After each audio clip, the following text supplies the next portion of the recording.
All right, Shalom. I want to give all the praise, honor, and glory to Yahweh Bahasham, Yahweh Shai Bahasham Rakakwadash. Double honors to the apostles and elders of Great Millstone who taught me this truth. Double salutations to all you Akim out there laboring, the house of David, the elect that's pushing his word with all truth, righteousness, and sincerity. Shalom to you brothers and shalom to the elect. I'm back with another quick lesson through the Holy Spirit, the Rakakwadash. And as we know, the order has gone out from Elder Apostle Tahar that Vocab Malone is off limits, okay? And we are to have no dealings, no interactions with this agent provocateur, this damn demon, okay? And if he decides to just pop up and so-called, blitz the camp unannounced, then we were instructed to what? To call the cops on this nigga, man, all right? To get him up out of there. Because we don't have to deal with him, And concerning the laws in North Carolina of this disorderly conduct and disrupting public gatherings, okay, this is from lawjustia.com. It says 2023 North Carolina General Statutes, Chapter 143, State Departments, Institutions, Commissions, Article 33C, meetings of public bodies. See that? The public gatherings is what we do on the highways and hedges, It says in 143-318.17, disruptions of official meetings. So it says here, briefly, Article 143-318.17, disruptions of official meetings. A person who willfully interrupts, disturbs, or disrupts an official meeting and who, upon being directed to leave the meeting by the presiding officer, right? So when we, when we call the cops to come get him out of there, right? And he's escorted off the scene, it says willfully refuses to leave the meeting is guilty of a Class 2 misdemeanor. All right. So basically, we'll play the long game with this guy, man. All right, and this is all to our advantage. Just like Elder Manatazaba said, it's not cowardice. It's all strategy, at the end of the day. All right. We have these things set up to use for our advantage, right? This is Matthew chapter 10 and verse 16. And it reads, and this is Yahweh Shai speaking, Matthew 10 and 16. It says, behold, I send you forth as sheep in the midst of wolves, right? We're in the midst of wolves. All right. It says, because basically we're behind enemy lines. So we have to use wisdom, right? But it says, behold, I send you forth as sheep in the midst of wolves. Be ye therefore wise as serpents and harmless as doves. You see that? So just like the laws, that deal with disruptions of official meetings and disturbances of public bodies or whatnot, we can use this against them pretty much. All right, so we'll play that game. All right. It says Matthew 10 and 17. It says, beware of men, for they will deliver you up to the councils, and they will scourge you in their synagogues. Right. So the point I want to get into as well, as the scriptures say, we have to beware of men. All right. This nigga Vocab alone is a straight demon, man. And like Elder Apostle Gabar said, he built his whole platform to destroy the truth of what we believe in, man, to get us persecuted. And you got niggas sitting down with the enemy, the devil. Okay, make it make sense. Okay, Matthew 10:17, it says, but beware of men, for they would deliver you up to the councils, and they will scourge you in their synagogues, and ye shall be brought before governors and kings for my sake, for a testimony against them and the Gentiles. Right, so we're in a time where, look, this devil, if you will, all right, he's trying to gather intel, information. You see what I'm saying? To be used against us, all right, to tie us to domestic terrorism, all right, to link us up with anti-shimmy. Okay, we know what this guy is about, and we're not even supposed to be among him, right? Let me get this too, because I thought I was reading this earlier. I thought this was heavy because we're not even supposed to be associated with these damn demons, all right? These devils, these agents and shit, right? This is This is 2 Corinthians 6 in verse 14. It says, Be ye not unequally yoked together with unbelievers. All right. Vocab Malone is an unbeliever. Okay. It says, for what fellowship have righteousness with unrighteousness? And what communion have light with darkness? All right. It doesn't mix. It's not going to happen, man. Okay. We're not to be associated with these unbelievers, these Christians, man. All right. These anti-messiahs. Right. It says the point here. This is 2 Corinthians 6 and 15. It says, and what concord have Yahushua with Belial? All right. Which is the devil. Right. And what concord have Yahushua with Belial? Or what part have he? It says, or what part have he that believeth with the infidel? Now check this out. Let's get this word for infidel. Okay. We are to have no dealings with this guy. So this is the word for infidel. Strong's G 571, apistos. Apistos. All right. For the word infidel, and it says this. It says unfaithful, faithless, not to be trusted. Whew, man, you see that? And that's vocab Malone. All right. This guy is unfaithful and faithless and not to be trusted. Okay. But you sitting down with him, having dialogue and shit. All right. You want to unify with him and get a hug from him. All right. This is madness, man. This guy is a total unbeliever. He has nothing to do with us, man. Period. Okay. What did it say again? Unfaithful, faithless, not to be trusted, perfidious. Let's look that word up. Let's see what that says. Perfidious. All right. It says perfidious. Perfidious. It says of, relating to, or mark perfidy. Treacherous. All right. Vocab Malone is treacherous, man. All right. This guy is an agent. He's a spy, man. Okay. He's set up to get us jammed up in the system, man, to get us locked up, man. Okay. To get us defamed, to get us out of the way. Guilty of perfidy, violating good faith or vows, false to trust or confidence, reposed, treacherous, faithless, man. And that's this guy, man. That's this devil, the enemy, vocab Malone. All right. So what are you guys doing? All right. Luke chapter 20 in verse 20 says, and they watched him and sent forth spies. Okay. Vocab Malone is a spy. He's an agent provocateur. He's been set up to come against the Hebrew Israelites. Okay. And they watched him and sent forth spies, which should feign themselves just men, that they might take hold of his words, so that they might deliver him unto the power and authority of the governor. That's the purpose of vocab Malone. All right. To gather intel, to gather information to be used against us. Okay. To have us out here looking crazy, man. To get us demonized, to get us locked up and thrown in prison, man. This is what he's about. Okay. Let's read that in NLT. Okay. Same verse, Luke 20 and verse 20 in the NLT, and it reads, it says, watching for their opportunity. It says the leaders sent spies pretending to be honest men. What you see here?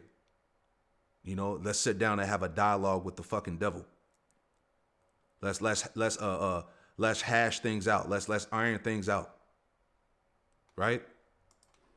Watching for the opportunity, the leaders sent spies pretending to be honest men. They tried to get Yahushua to say something that could be reported to the Roman governor so he would arrest Yahushua. You see that? That's what it's all about, man. All right, to get us reported, all right, to the system, to the government, man, to these elites or whatnot, whoever his handlers are. All right, they set him up to do exactly what he's doing now. All right. So the point, once again, we are to have no dealings with this devil. All right. Remember, and it's like, did you people forget? All right. What he said in his interview. All right. Based off, what he said in his interview, this should already let you know to not have any dealings with this demon, man. All right. Remember, we got the receipts on everything. Like, how did you get into this? I'm just super curious to know, like, what led to all this. Well, one day I was chilling, and I heard a knock on the door, and it was a man in a black suit, and he said, "I'm a Jesuit, and we want to hire you. We've got some Vatican money." And I said, "Okay, do you have any other credentials?" And he also told me he worked for the FBI, and I was in. Yes. Private eye for Yahweh Shai at your service. Shalom, Holmes. They generally don't like the term black in front of it. They view it as racist, although that's anachronistic, or it's retconning, I'll say that instead, because in their own history, they used to call themselves black Israelites. But more and more, they actually view it as racist. So I just say Hebrew Israelites, usually with quotation marks, because it's a contentious phrase or ID. We know who you are. You're an agent. You're a so-called Jew, man. And your time is up, Jack. Right. That's right. One day I was chilling, and I heard a knock on the door, and it was a man in a black suit, and he said, "I'm a Jesuit, and we want to hire you. We've got some Vatican money." And I said, "Okay, do you have any other credentials?" And he also told me he worked for the FBI, and I was in. See? Never trust thy enemy. Okay, Vocab Malone edition. You see this? And they try to make it seem like he was joking around, but look, this nigga is an agent. He's a spy, a spoof. All right, so we are to have no dealings with this damn devil. All right, and you want to sit down with him, man. Make it make sense, man. All right. Anyway, this is the book of Sirach, chapter 12, or Ecclesiastes, chapter 12, and verse 10. It says, "Never trust thy enemy. For like as iron rusteth, so is his wickedness." All right. And see, you can't get rid of that rust. Okay. It's always going to be there. All right. He's always going to be against this truth.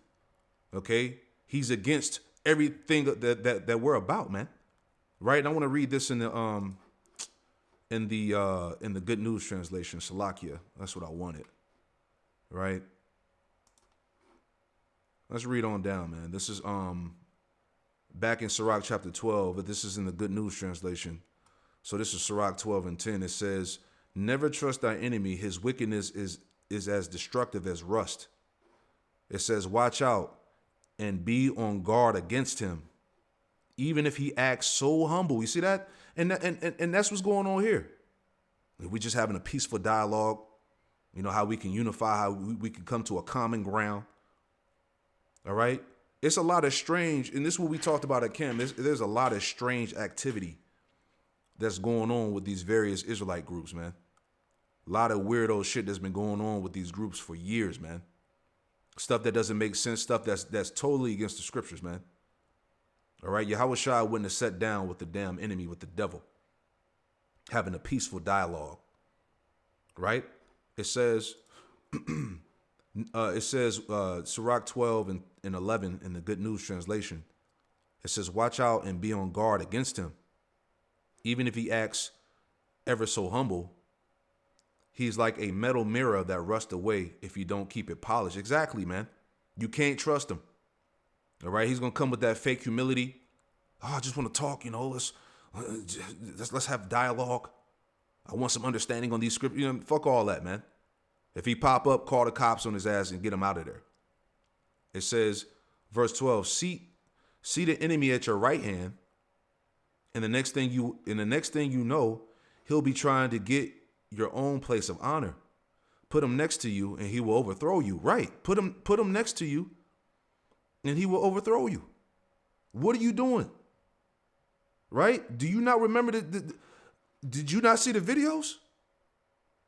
Right? And this was off his own channel. Right? We got the receipts, man. We know you've been set up, man. Right? It says, reading on, it says, "Put him next to you and he will overthrow you. Then you will realize the truth of my words and be stung with regret when you remember them." Right? You're gonna be stung with regret. Okay? When this nigga sets you up. All right? When he flips the script on you, man. Okay? It says nobody feels sorry for a snake. It says nobody feels sorry for snake charmers or wild animal tamers who get bitten. Exactly. Because you shouldn't have been playing with. You shouldn't have been playing with. You shouldn't have been around him. Right? It says nobody And nobody will feel sorry for you if you run around with sinners and get involved in their wrongdoing. All right. It says an enemy will stay with you for a while, but not when trouble comes. He will speak fine words while he plots to trap you. That's all Vocab Malone is about, man. You know, but we know what he's about. He was set up to destroy our faith, to get you sincere believers disenchanted, to make it seem that you're involved in some type of cult or whatever, you know, Hebrew Israelism and all this bullshit that he pushes, this apologetic nonsense, right? He will speak fine words while he plots how to trap you. He will pretend to share your sorrows, but he will kill you if he gets a chance. And exactly, you know, we know that this guy wants harm to us, man. We know that he wants us out of the way. He wants us locked up and arrested, thrown in prison. You know, we understand that. This is why he's been set up to do what he's doing. It says, if trouble comes your way, you will find him waiting, ready to trip you up when he pretends to help you, right? Because when they come down upon us, as brother's been saying, when they come down upon us, he probably going to be leading the charge. You know, he's probably going to be in the forefront.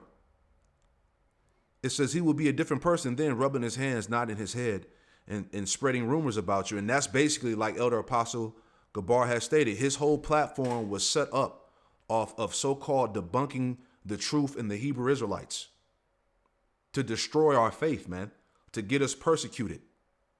Okay, this is what he's about, man. All right, so the point is, once again, you know, we are to have no dealings with this guy. All right, and if he comes around, get his ass out the way. Call the cops on him. It's all strategy. All right, we'll play that game. We'll use these laws to our advantage, right? Psalm 55 in verse 21, it says, the words of his mouth were smoother than butter, but war was in his heart. See that? So yeah, Vocab, he'll use those articulate words and talk all smoothly, but at the end of the day, war is in his heart, man. His job is to overthrow the Hebrew Israelites. Okay? It says, his words were softer than oil, yet were they drawn swords. Exactly. Okay? It says, cast thy burden upon the Lord, Yahweh Shem Yahushai, and he shall sustain thee. He shall never suffer the righteous to be moved. Verse 23, but thou, O power, shall bring them down into the pit of destruction. Bloody and deceitful men shall not live out half their days, but I will trust in thee. Right. So at the end of the day, Yahweh Shem Yahushai is going to get at Vocab Malone and many others alike, all right, that share that common interest of trying to destroy our faith, to so-called debunk the truth, man. All right, Yahweh Shem Yahushai is going to get with you soon to come. All right, but the point is, never trust thy enemy. All right, Vocab Malone is a complete demon, and we have no dealings with this guy, man. All right, I'm going to give all praise, honor, and glory to Yahweh Bahashem Yahushai Bahashem Kakwadash. Shalom.